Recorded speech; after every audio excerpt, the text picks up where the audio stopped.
My own blood by marriage just tried to drug my Primanti Brothers sandwich with enough Benadryl to knock out a Steelers lineman.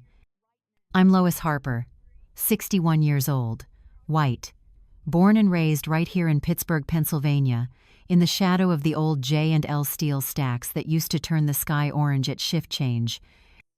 And right now, I'm standing in my kitchen on Mount Washington, staring at a framed photo from the 2016 Trump rally at the David L. Lawrence Convention Center. Me in the front row, red MAGA hat, fist pumping while he yells, "We will never surrender!" That photo has been my daily fuel for the last 8 months. Ever since Walter and Marlene, my late husband's brother and sister, started circling this house like buzzards over roadkill on Route 51. Let me back up. 26 years ago, my husband Danny died in a mill accident at Edgar Thomson Works, crushed between two rolling slabs of steel. He was 33, I was 35. We had 2 babies. Claire was 12, Lucas was 9. Danny left us this house, 3 bedrooms, yellow siding, a view of the rivers that'll make you believe in God on a clear morning, and a small inheritance. About $200,000 in life insurance and mill settlement money. It wasn't a fortune, but it was ours. Walter and Marlene hated me from day one, called me an outsider, a gold digger, said I trapped their baby brother with my Irish Catholic charm and my pierogi recipe from Grandma Kowalski. They wanted that house, they wanted that money, and when Danny died, they wanted me gone. But I didn't go anywhere. I worked 3 jobs: HR manager at the mill during the day, serving pierogies at the Lawrenceville Church Festival on weekends, cleaning offices at UPMC at night. I wore holes through the soles of my shoes walking from the bus stop on Carson Street. I sent Claire to Pitt. I sent Lucas to community college when Carnegie Mellon didn't pan out. I kept the lights on. I kept the mortgage paid. I kept us alive. I gave up dating.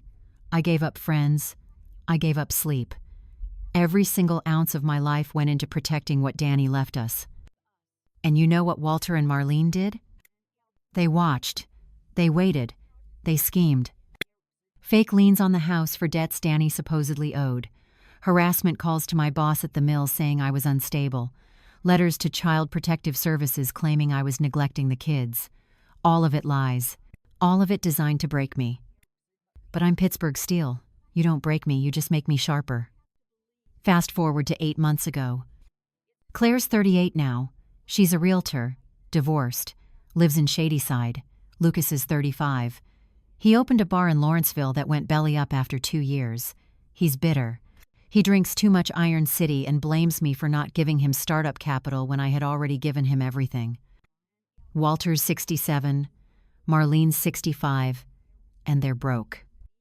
Turns out Walter's been gambling at Rivers Casino like it's his second job. Marlene's been running up credit cards buying QVC jewelry and pretending she's still society.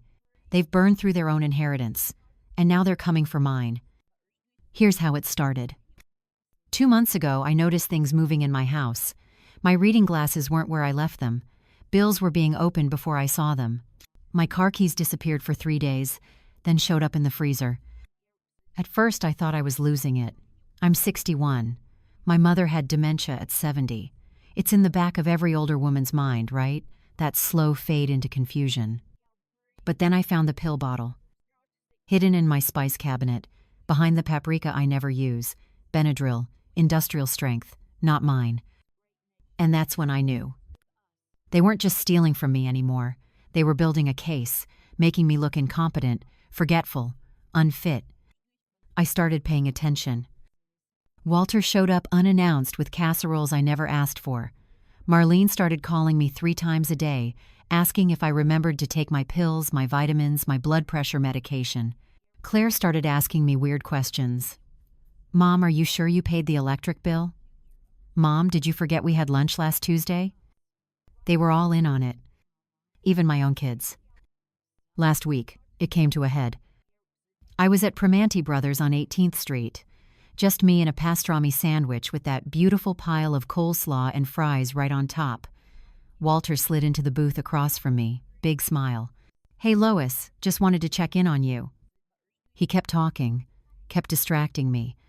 And when I looked down at my plate, I saw him, his hand, dropping something into my Iron City bottle. I didn't say a word. I smiled. I nodded. I picked up that bottle and pretended to take a long sip. Then I excused myself to the bathroom and dumped it in the sink. When I came back, Walter was grinning like he'd just won the Powerball. That night, I went home and pulled out the Trump rally photo. I held it in both hands, stared at that moment when I believed anything was possible. When I believed fighting back wasn't just allowed, it was required. We will never surrender. I said it out loud, in my empty kitchen, with the Monongahela River glittering black outside my window. Then I opened my laptop.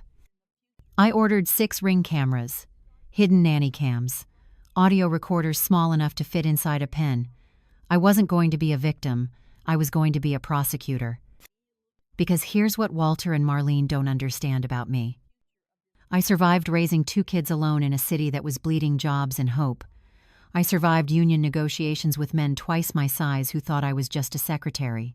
I survived 26 years of their harassment, their lies, their cruelty. And I sure as hell wasn't going to let them take my house. Game on. The betrayal feels like a slag burn from the old mill floor, the kind that goes deep, the kind that scars. Walter, grease under his nails from the shuttered Edgar Thompson works, always called me that outsider from the South Hills who trapped his brother, like Danny didn't choose me. Like our love was some kind of con. Marlene, with her immaculate Heart of Mary bingo smirk and her pearls from the 70s, she spread rumors at church that I faked grief to grab the deed, that I was crying at the funeral while mentally redecorating.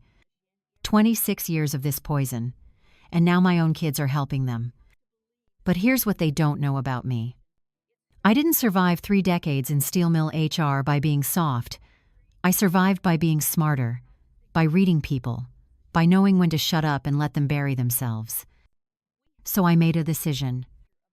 I was going to play dumb, give them exactly what they wanted to see. A confused old woman losing her grip, forgetting things, slipping. I pulled out my old copy of Trump's Art of the Deal, the one I bought at a used bookstore on Carson Street back in the 90s. Underlined passages, dog-eared pages, and I reread Chapter 12. Use leverage to your advantage. Give them rope, watch them hang. First test. Kennywood. It was Phantom's Fright Night. October. Cold enough to see your breath.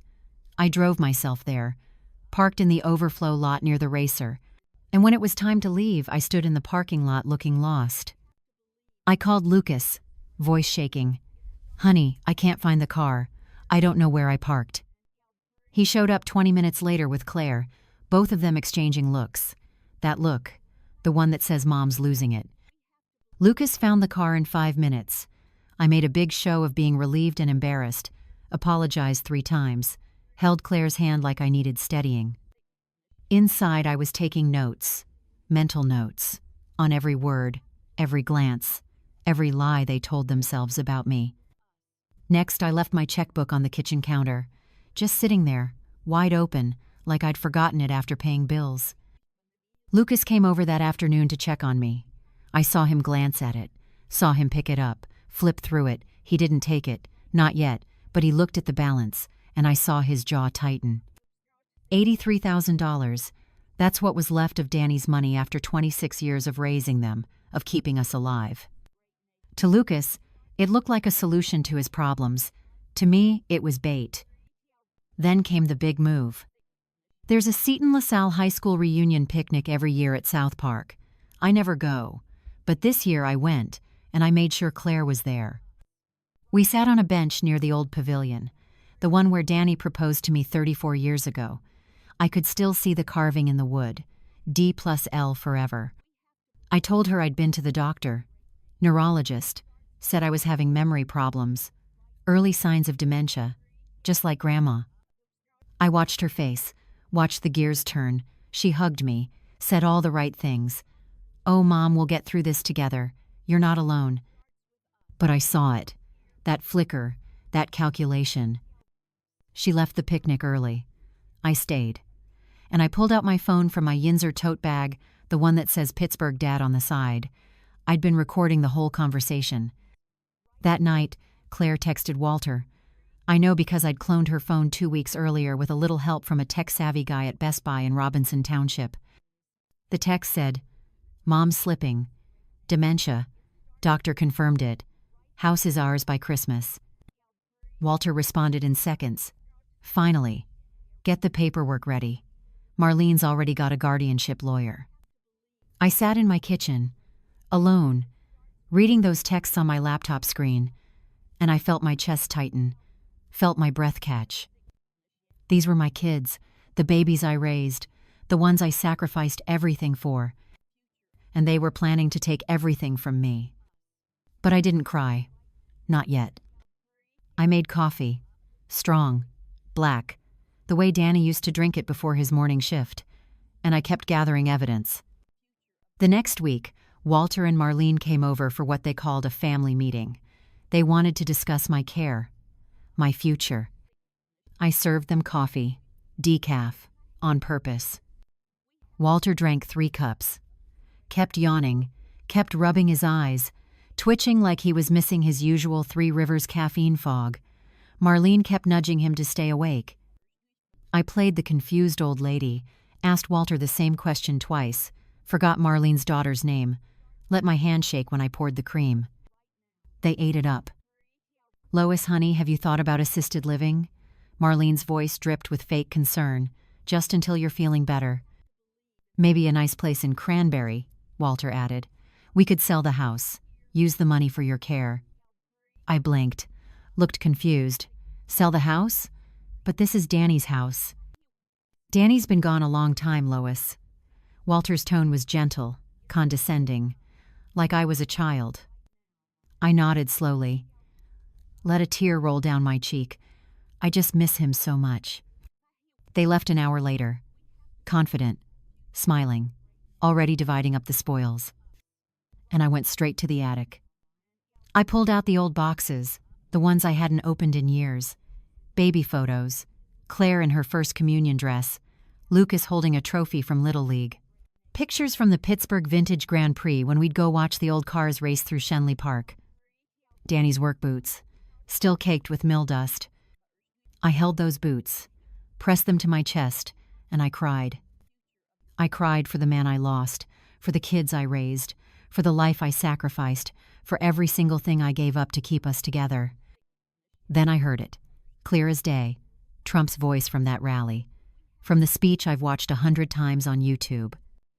"They're losers, Lois, and winners fight."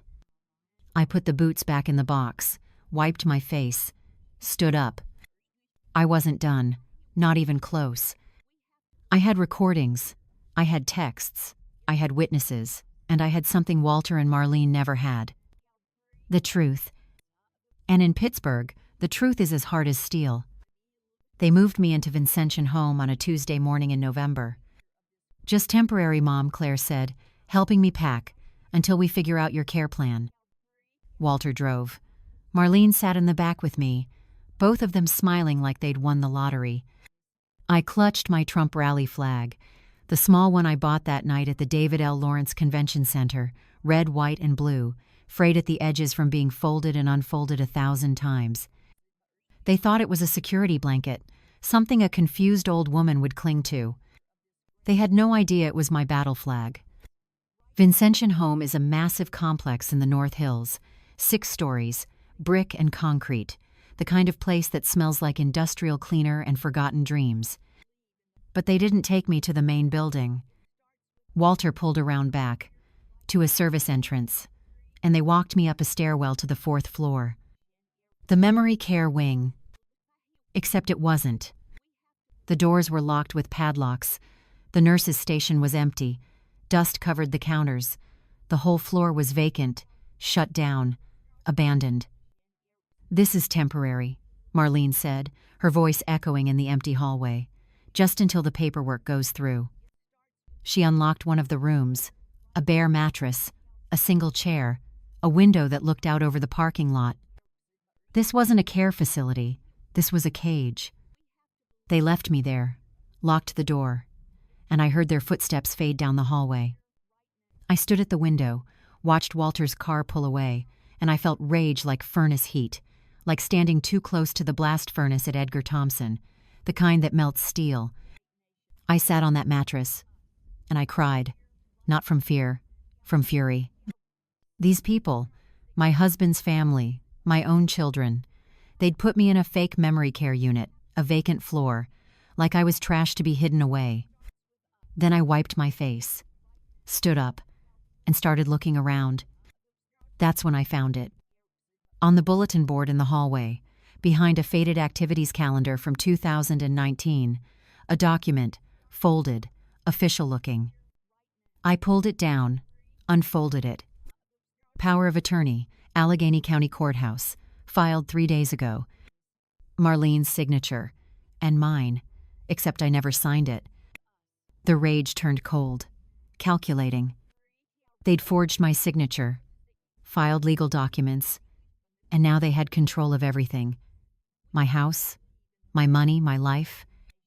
I needed help, but my phone was gone. My purse was gone. I was locked on a vacant floor with nothing but a Trump flag and a mattress. Then I heard footsteps. A woman appeared at the door, late 30s, scrubs, name tag that said Rosa. She was carrying a mop bucket and looked startled to see me. "Who are you?" she asked, her accent thick. "Puerto Rican. This floor's been closed for 2 years." "I'm Lois Harper," I said, "and I've been kidnapped." Rosa stared at me, then at the locked door, then back at me. "The night janitor," she said slowly. "Carlos. He got paid $500 to unlock this floor. I heard him bragging about it in the break room."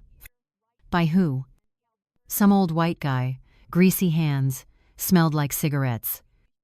"Walter." Rosa looked me up and down, saw the Trump flag in my hands, saw the fury in my eyes. "You a Steelers fan?" she asked. "Born and raised in Pittsburgh," I said. "Why?" "Because that old white guy called me a spick when I told him he couldn't park in the staff lot." Rosa's jaw tightened. "I hate racists, and I really hate people who think they can buy their way around the rules." She pulled out her phone. "You need to make a call?" I could have kissed her. Rosa handed me a burner phone, one of those cheap prepaid ones from the gas station, and I made the only call that mattered. "Kaylee. Lucas's daughter, 19 years old, freshman at Pitt, smart as hell, and furious at her family." See, Kaylee had been cut out of the will, not officially, but Walter and Marlene made it clear she wasn't welcome anymore, not after she started dating Jamal, a black engineering student from Homewood. They called her a disgrace, told her she was betraying the family, cut her off financially. But Kaylee didn't forget, and she didn't forgive. "Grandma Lois?" Her voice cracked when she answered. "Where are you? Dad said you were in a home, but he wouldn't tell me where." "I'm at Vincentian," I said, "but I need you to listen carefully. Do you still have your keys to the Southside Slopes house?" "Yeah. Why?" "I need you to go there. Tonight. And I need you to record everything you hear." Kaylee went that night, hid in the basement, and recorded 3 hours of conversation. Walter, Marlene, Claire, Lucas, all of them sitting around my kitchen table, drinking my beer, eating my food, dividing up my life. Walter's voice came through clear as day on the recording Kaylee sent me. "Once the house is ours, we turn it into an Airbnb. Game days, Penguins fans, Steelers fans, we'll make a killing. That view of the city, worth $300 a night easy." Marlene laughed. "And Lois will be exactly where she belongs, out of sight, out of mind." Claire's voice. "My daughter. What about the money?" "Split 4 ways," Walter said. "Fair and square. She doesn't need it anymore." Lucas didn't say much, but he didn't object either.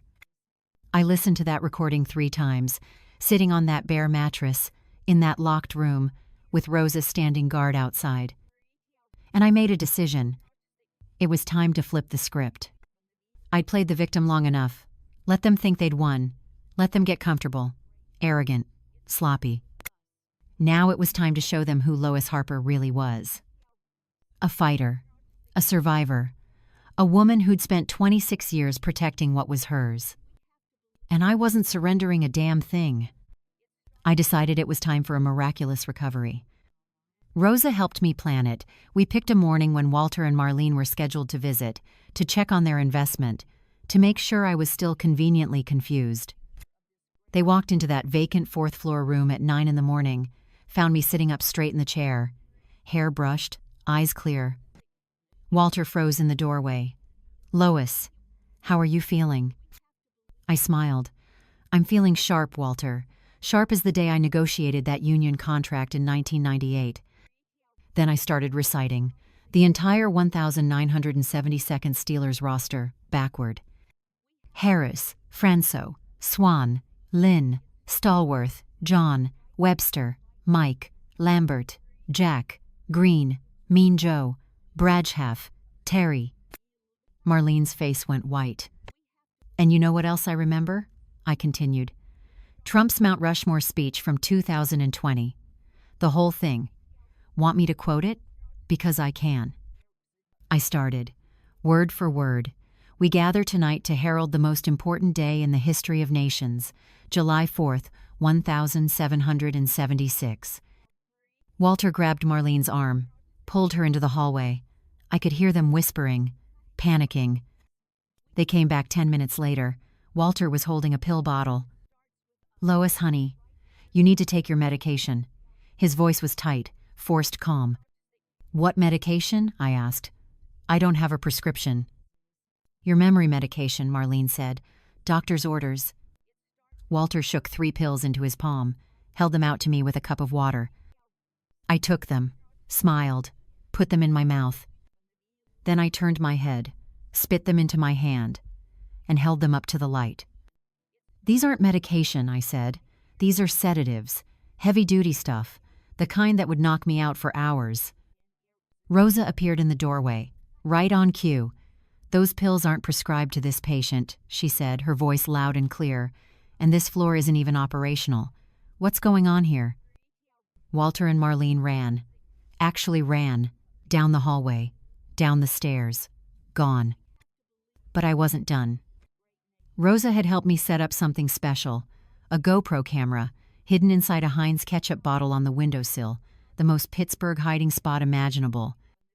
It had recorded everything. Walter trying to drug me, the fake pills, the empty floor, all of it. And Rosa helped me upload it to Facebook, to every Pittsburgh group I could find. South Hills Moms, Pittsburgh Steelers fans, Vintage Pittsburgh, North Hills Neighbors. The title read, "South Hills Widow Fights Back Against Family Fraud." It went viral in 4 hours. 10,000 views, 20,000, 50,000, comments pouring in, shares exploding across the city. "This is disgusting. How could they do this to her?" "I know that woman. She worked at the mill. Toughest lady I ever met. This is elder abuse. Someone call the cops." "That's the Harper House on Mount Washington. I drive past it every day. That woman deserves justice." I sat in that room, watching the numbers climb, and I felt something I hadn't felt in 26 years. Power. Not the kind that comes from money or control, the kind that comes from truth, from standing up, from refusing to be buried. I felt like Rosie the Riveter in a MAGA hat, feminine fury wrapped in red, white, and blue. My phone buzzed, Rosa's burner, a text from a blocked number. "Mom, please. We need to talk. Parking lot, now. Claire." I went down. Rosa walked with me. We found Claire sitting in her car, makeup smeared, eyes red from crying. She got out when she saw me, started toward me like she wanted a hug. I held up my hand, stopped her cold. "Talk," I said. "Mom, I'm so sorry. I didn't know it would go this far. I thought we were just protecting you." "Protecting me?" My voice was ice. "You locked me in a vacant building. You forged my signature. You stole from me." "I didn't steal," Claire said. "I borrowed. I was going to pay you back." "How much?" She looked at the ground. 180,000. I felt the air leave my lungs. Say that again. $180,000 over the last 3 years for the boutique in Squirrel Hill. It failed. I was trying to save it. I thought if I could just get a little more time. You stole my husband's life insurance money, I said. The money he died to give us. The money I protected for 26 years. You stole it for a boutique? Claire was sobbing now. Full breakdown. I'm sorry. I'm so sorry. Walter said you wouldn't even notice. That you were already gone. That it was basically our money anyway. I pulled out my phone. Hit record. Say it again, I said. All of it. How much you took. When you took it. Why you took it. And Claire did. Every word. Every detail. Every theft. She confessed it all right there in the Vincentian parking lot while the November wind rattled the bare trees. When she was done, I stopped recording. You know what's funny? I said. I raised you on pierogies and prayers. I worked 3 jobs so you could have a life, and you repaid me by stealing everything I had left. Claire reached for me. Mom, please. I'll make it right. I'll pay you back. I'll do anything. I stepped back, out of reach. You raised your prices on pierogies, honey, I said. Now pay the piper. I turned, walked back to Rosa, left Claire standing there in the parking lot, alone, crying. And I didn't look back. Because I had work to do, evidence to compile, a case to build, and a house on Mount Washington to take back. Court day arrived on a gray December morning. The Allegheny County Courthouse, built in 1888, Romanesque, massive stone walls, marble lions guarding the front steps like sentinels, like the Gateway Clipper fleet protecting the rivers. I walked up those steps slowly, one hand gripping the iron railing, the other clutching that framed Trump rally photo, the one from 2016, me in the front row, red hat, fist in the air. I was wearing my rally blazer, navy blue, an American flag pin on the lapel, the same one I wore to every Trump event I ever attended. Rosa walked beside me, Kaylee on my other side, my allies, my witnesses, my proof that not everyone in this world is out to destroy you. The courtroom was packed. Walter and Marlene sat at the defendant's table with their lawyer, a sharp-dressed man from downtown, expensive suit, slicked-back hair, the kind of lawyer you hire when you have something to hide. Claire sat in the back row. Alone, head down. She wouldn't look at me. Lucas didn't show up at all. The judge entered, Honorable Patricia Malone, 60-something, silver hair pulled back tight, reading glasses on a chain. She looked like she'd been hearing cases since the mills were running full blast. "We're here for a guardianship hearing," she said, her voice echoing off the vaulted ceiling. "The petitioners claim that Mrs. Lois Harper is mentally incompetent and in need of a guardian." Walter's lawyer stood, cleared his throat. "Your Honor, Mrs. Harper has demonstrated clear signs of dementia, memory loss, confusion, inability to care for herself. My clients are acting in her best interest." Judge Malone looked at me. "Mrs. Harper, do you have representation?" "I represent myself, Your Honor," I said, "and I have evidence." The lawyer smirked, actually smirked, like I was some confused old woman playing lawyer. "Your Honor," he said, "the petitioners have documented evidence of Mrs. Harper's decline. Medical records, witness statements. She was recently placed in memory care for her own safety." "Is that true?" Judge Malone asked me. "It's partially true," I said. "I was placed in a facility, but it wasn't memory care. It was a vacant floor of Vincentian home, locked with padlocks, no staff, no medical supervision, just a room where they could hide me while they stole everything I had." The courtroom went silent. Walter's lawyer laughed, nervous. "Your Honor, this is clearly the delusional thinking we've been describing." "I have proof," I said. I pulled out my phone, connected it to the courtroom's display system, and I played the live stream. The video filled the screen, Walter trying to give me pills, Rosa confronting him, the empty floor, the padlocks, Walter's voice clear as day. "These are her memory medications." Then Rosa's response, "These pills aren't prescribed to this patient, and this floor isn't even operational." Gasps echoed through the courtroom. Someone in the back row whispered, "Oh my God." Judge Malone leaned forward. "Is that you on the video, Mr. Harper?" Walter stood, face red. "Your Honor, I can explain." "Sit down," the judge said. Saturday. I wasn't done. "Your Honor, I'd like to call a witness. My granddaughter, Kaylee Harper." Kaylee stood, walked to the witness stand, 19 years old, pit sweatshirt, nervous but determined. She was sworn in, sat down, and looked directly at her grandfather. "Kaylee," I said, "can you tell the court what you witnessed at my home on November 15th? She nodded, pulled out a USB drive. I recorded a conversation between my grandfather Walter, my great-aunt Marlene, my dad Lucas, and my Aunt Claire. They were discussing how to divide up my grandmother's assets after they put her in the facility. The bailiff took the USB, plugged it into the court's computer, and Walter's voice filled the room. "Once the house is ours, we turn it into an Airbnb, game days, Penguins fans, Steelers fans. We'll make a killing." Marlene's laugh. "And Lois will be exactly where she belongs. Out of sight, out of mind." The courtroom erupted. Judge Malone banged her gavel. "Order!" Kaylee kept going.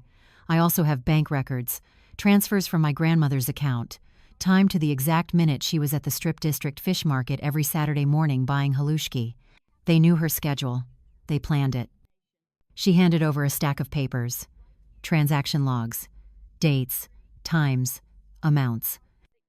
$180,000. Stolen over 3 years. While I was shopping for fish and cabbage. Judge Malone reviewed the documents. Her face hardened with every page. "Mr. Harper, Miss Harper." She looked at Walter and Marlene. "You filed a fraudulent guardianship petition. You forged medical documents. You imprisoned a woman in an abandoned facility. And you systematically stole nearly $200,000 from her account." Walter tried to speak. Judge Malone held up her hand. "I'm issuing an immediate asset freeze on all accounts connected to the petitioners. I'm dismissing the guardianship petition with prejudice. And I'm referring this case to the district attorney for criminal prosecution." She banged the gavel. Marlene screamed, actually screamed, stood up, pointed at me. "You're destroying this family." Her voice cracked. "We're blood." I stood, slowly, held the Trump rally photo to my chest, and looked her dead in the eye. "Family doesn't steal the house your brother died protecting," I said. "Family doesn't lock you in a cage. Family doesn't forge your name on documents and drain your bank account while you're buying fish at the market." The courtroom was silent. Every eye on me. "Danny died for that house," I said. "He died to give us a life, and I spent 26 years protecting it. I worked 3 jobs. I gave up everything, and you had the audacity to call me a gold digger." I felt decades of mill dust lift off my shoulders, decades of carrying the weight, the sacrifice, the fight. "I'm done being nice," I said. "I'm done being quiet. I'm taking back everything that's mine." Judge Malone nodded. "This court is adjourned." I walked out of that courthouse with my head high, Rosa on one side, Kaylee on the other, and behind me Walter and Marlene stood in ruins. The settlement came through 3 weeks later. $1.4 million. Total. The Mount Washington house with its $1 million view of the inclines, every penny stolen from my accounts, plus damages, plus legal fees, plus interest compounded over 3 years. My lawyer laid it all out on her desk in a downtown office with windows overlooking the point, the confluence of the 3 rivers sparkling below us. "They're wiped out," she said. "Completely. Walter and Marlene have nothing left."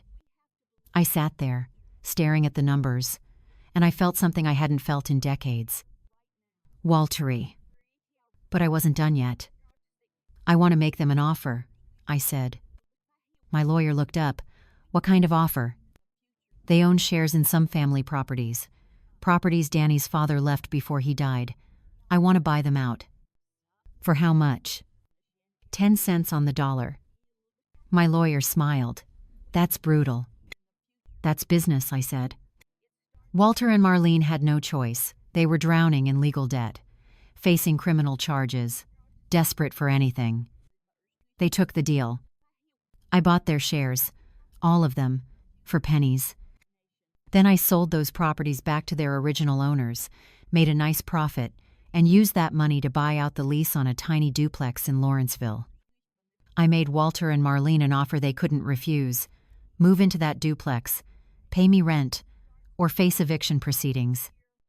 They moved in last week, 900 square feet, 2 bedrooms, no view, just the sound of traffic on Butler Street and the smell of the brewery down the block. From Mount Washington to Lawrenceville, from sprawling family wealth to a cramped rental. And every month they write me a check. Claire lost her real estate license. The state board suspended her for financial misconduct, misappropriation of client funds, fraud. She's working at a call center now, taking orders for medical supplies, 40 hours a week at $15 an hour. She tried to call me once. I didn't answer. Some bridges, once burned, stay ash. Lucas's bar had been failing for 2 years, drowning in debt. He'd borrowed against it, mortgaged it, tried everything to keep it alive. When the settlement came through, I found out I owned the note. The bank had sold it to a collections company, and I bought it from them, which meant I owned Lucas's bar. I walked in on a Tuesday afternoon, found him behind the counter, unshaven, drinking his own inventory. "Lucas," I said, "we need to talk." He looked up, eyes red. "Mom." "I own this place now," I said. "Every brick, every bottle, every piece of furniture." He nodded, didn't even argue, just set down his beer and walked out. I renamed it 3 days later. Never Surrender Tavern. I hung a huge framed photo behind the bar, Trump at that 2016 rally, the one I attended, the one that changed everything, the one that taught me to fight back. And underneath it, a sign: "This establishment is owned and operated by Lois Harper, widow, mother, fighter." The first customer through the door was a classic Yinzer, Steelers jersey, terrible towel draped over his shoulder, thick Pittsburgh accent. He walked up to the bar, looked around, looked at me. "Lois, you got Iron City on tap or what?" I laughed. First real laugh in months, you better believe it. I poured him a cold one. He raised his glass. "To widows who don't take crap from nobody," he said. "Amen," I said. The bar started making money within a month. Turns out people love a good underdog story, and they love supporting a woman who fought back. But the best part wasn't the money, wasn't the Waltery, wasn't even the satisfaction of watching Walter and Marlene shrink into obscurity. The best part was Kaylee. She showed up at my door one evening in January, backpack over her shoulder, duffel bag in her hand. "Grandma," she said, "can I stay with you?" I didn't even hesitate. Always.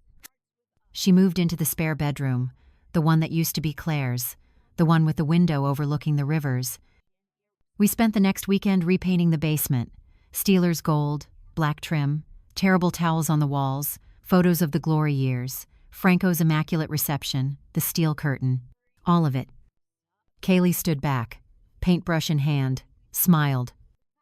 "This feels like home," she said. "It is home," I told her. "It always was. And nobody's ever taking it from us again."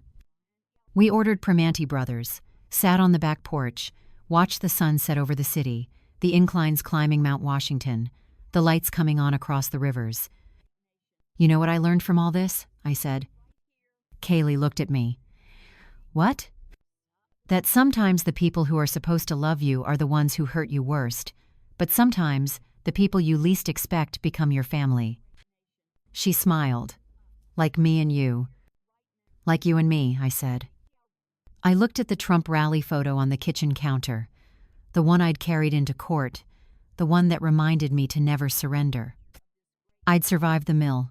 I'd survived losing Danny. I'd survived raising 2 kids alone. I'd survived poverty and exhaustion and 26 years of abuse from people who called themselves family. And now, I'd survived their final attempt to destroy me. Not just survived, I'd won. The house was mine, the money was mine, the bar was mine, my dignity was mine. And sitting next to me, painting her nails Steelers gold, was my granddaughter, the only person in my family who stood up when it mattered. "Kaylee," I said, "thank you." "For what?" "For being brave when nobody else was." She leaned her head on my shoulder. "I learned it from you, Grandma."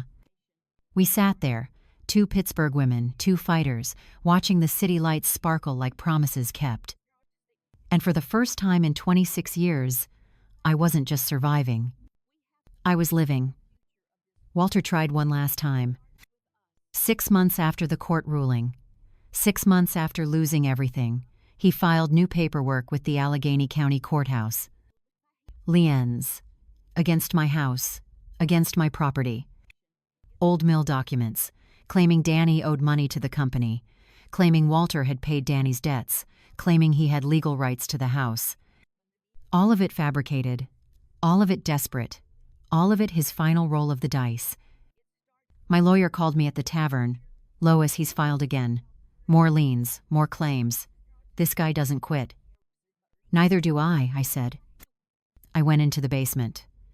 The one Kaylee and I painted Steelers gold. And I pulled out a box. One I'd kept for 28 years.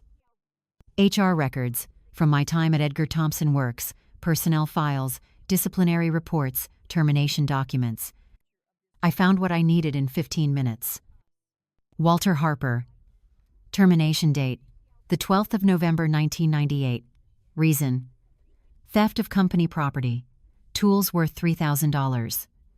Caught on camera loading them into his truck. He'd been fired, escorted off the premises by security, banned from ever working for U.S. Steel again. And he'd been lying about it for 26 years, telling everyone he'd quit, that he'd retired early, that he'd chosen to leave. The truth was uglier. He was a thief then, and he was a thief now. I made copies, brought them to court, and when Walter's lawyer presented the fraudulent liens, I presented the termination file. The judge didn't even need 10 minutes. "Mr. Harper," she said, "not only are these liens fraudulent, but you've also perjured yourself in official court documents. This is your third attempt to defraud Mrs. Harper. I'm holding you in contempt." Walter was fined $10,000, given a restraining order, banned from filing any further claims against me or my property. And just like that, it was over. Really over. That night, I stood in the tavern. Alone, lights off, just me and the Trump rally photo behind the bar. I poured myself an Iron City, raised the glass to the photo. "We did it," I said. "We never surrendered." Then I had an idea. I posted on every Pittsburgh senior forum I could find: South Hills Senior Network, North Hills Women's Group, Pittsburgh Widows Support, Allegheny County Elder Care Community. The message was simple: Women's Empowerment Night at Never Surrender Tavern, free Iron City and Halupki. Share your story, reclaim your power. February 14th, Valentine's Day. Because we're loving ourselves this year. I expected maybe 10 women, maybe 15. 50 showed up. 50 Pittsburgh widows, ages 55 to 82, walking into my bar on a cold February night, some in Steelers jerseys, some in Penguins gear, a few in red MAGA hats. All of them fighters. I'd set up tables, ordered 30 pounds of halupki from the church ladies at Street Mary of the Mount, stocked extra Iron City, hung a banner that said, "Your house, your rules, never surrender." The first woman through the door was named Betty, 71, white hair, sharp eyes. She walked right up to me. "You're Lois Harper," she said. "That's me. I saw your video, the one where you caught your brother-in-law trying to drug you." She smiled. "You're my hero." One by one they came, and one by one they told their stories. Margaret from Bloomfield. Her son tried to sell her house while she was in the hospital for pneumonia. Dorothy from the North Side. Her daughter stole her Social Security checks for 2 years. Patricia from Squirrel Hill. Her late husband's family took everything after he died, left her with nothing. Rosa from the South Side. Her nephew forged her name on a reverse mortgage. Each story darker than the last, each woman tougher than steel. Saturday we ate, we drank, and we talked. I told them my story, start to finish. The fake memory care unit, the forged documents, the stolen money, the court battle, the Waltery. And when I finished, Betty stood up, raised her Iron City bottle, To Lois Harper, she said, for showing us that we don't have to take it anymore. 50 bottles raised, 50 voices echoing through the tavern. To Lois. I felt tears in my eyes, not sad tears, proud tears. I'd spent 26 years fighting alone, raising kids alone, protecting everything alone, and I thought that's how it had to be. But standing in that tavern, surrounded by 50 women who understood, I realized something. I wasn't alone anymore. We were a community, a sisterhood, steel magnolias blooming in the Rust Belt. After everyone left, I sat down at my laptop, posted one more message to the senior forums. Ladies, tonight 50 of us gathered to share our stories. 50 Pittsburgh women who refused to be victims, who fought back, who reclaimed what was theirs. If you're reading this and you're scared, if someone is trying to take what's yours, if you feel alone, you're not. We're here, we're strong, and we never surrender. Your house, your rules, your life. Don't let anyone take it from you. The post got 300 comments in an hour. Women from all over Pittsburgh, all over Pennsylvania, sharing their stories, asking for help, offering support. I'd started something bigger than me, bigger than my story. A movement of women who refused to be broken. Kaylee came downstairs, saw me at the laptop, smiled. "Grandma, you're famous." "I'm not famous," I said. "I'm just a 61-year-old widow who got tired of being pushed around." "That's exactly why you're famous," she said. I looked at the Trump rally photo, at my younger self, fist in the air, red hat, believing. I'd believed then that fighting back was possible, that standing up mattered, that one person could make a difference. And 26 years later, I'd proven it. Not just for me, for 50 women, for 300 women, for every widow and mother and grandmother who'd ever been told to sit down and be quiet. We were done being quiet. We were Pittsburgh Steel, and steel doesn't break. I started renovating the house in March. The Mount Washington house, the one Danny left me, the one I'd protected for 26 years, the one Walter and Marlene tried to steal. It was time to make it mine, really mine. I hired a contractor from Polish Hill, guy named Stan, 60-something, tattoos of the Steelers logo on both arms. He looked at my ideas and grinned. "You want glass walls facing the city?" "Floor to ceiling," I said. "I want to see the skyline from my living room. I want to see the rivers, the inclines, the point, all of it." "And a hot tub on the balcony?" "Overlooking everything," I said. "I've earned it." Stan laughed. "Lady, you're my kind of client." The renovation took 4 months. We gutted the living room, replaced the old paneling with glass, built a deck off the back that stretched 20 feet, installed a hot tub with jets that could massage away decades of mill dust and sacrifice. When it was done, I stood in that living room at sunset, watched the city light up, golden hour hitting the buildings downtown, the rivers turning copper and gold. Kaylee walked in behind me, stopped, stared. "Grandma, this is incredible." "This is what freedom looks like," I said. That same month, I wrote Kaylee a check, full tuition to the University of Pittsburgh, 4 years, room and board, books, everything. She cried when I handed it to her. "Grandma, I can't take this." "Yes, you can," I said. "You stood up when nobody else would. You helped me fight. You earned this." She hugged me so tight I could barely breathe. "I'm going to make you proud." "You already have," I said. But the biggest surprise came in April. I met Frank at a Trump rally in Greensburg, 64 years old, retired riveter from the old Homestead Works, built like he could still lift steel beams, silver hair, hands scarred from decades of welding and labor. We were both standing in line for the porta potties, terrible way to meet someone, but very Pittsburgh. He saw my red hat. I saw his. We started talking. "You work the mills?" he asked. "HR at Edgar Thompson," I said. 23 years. "I riveted at Homestead," he said. 31 years before they shut us down. We talked through the entire rally, missed half the speech, didn't care. He asked me to dinner. I said yes. First date was at DeLuca's in the Strip District. We ate pasta and drank wine and talked about steel and survival and what it means to rebuild after everything falls apart. Second date was the Street Nicholas Croatian Festival in Millvale. Live polka band, pierogies and sausage, dancing under string lights while the Allegheny River flowed dark and quiet below us. Frank pulled me onto the dance floor. I hadn't danced in 26 years, hadn't felt a man's arms around me since Danny. The band played Sweet Caroline, everyone singing, everyone swaying, the whole festival moving as one. Frank held me close, whispered in my ear, "You're beautiful." I laughed. "I'm 61. "So what?" he said. "You're more beautiful now than most women half your age." And standing there, dancing under the lights, I felt it. Sexy, alive, powerful. I felt sexier at 61 than I'd felt at 31, when I was young and scared and drowning in grief, when I was working 3 jobs and raising 2 kids and just trying to survive. Now I was thriving.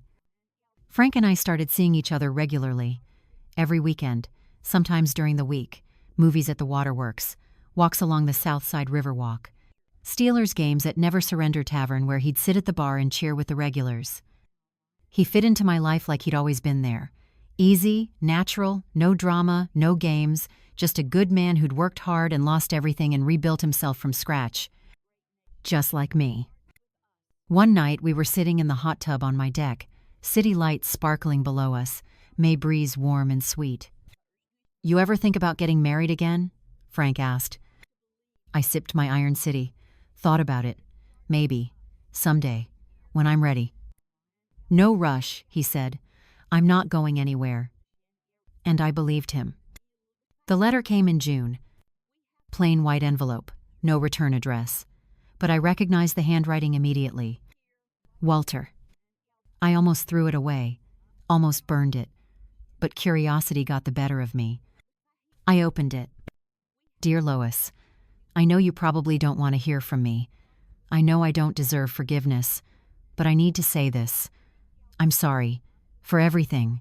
For the lies. For the theft. For trying to take your house. For locking you in that facility. I was desperate, broke, scared, and I took it out on you. You didn't deserve any of it.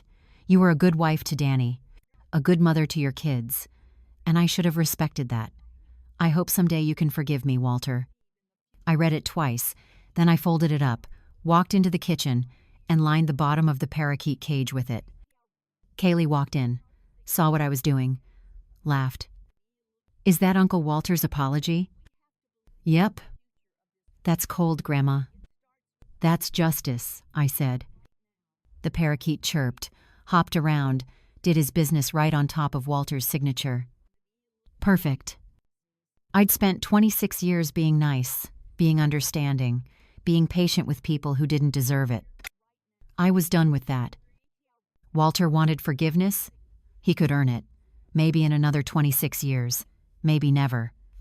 But today, his apology was birdcage liner, and I was sitting in a hot tub overlooking the city with a good man who respected me, with a granddaughter thriving at Pitt, with a tavern full of empowered women, with a house that was finally, truly mine.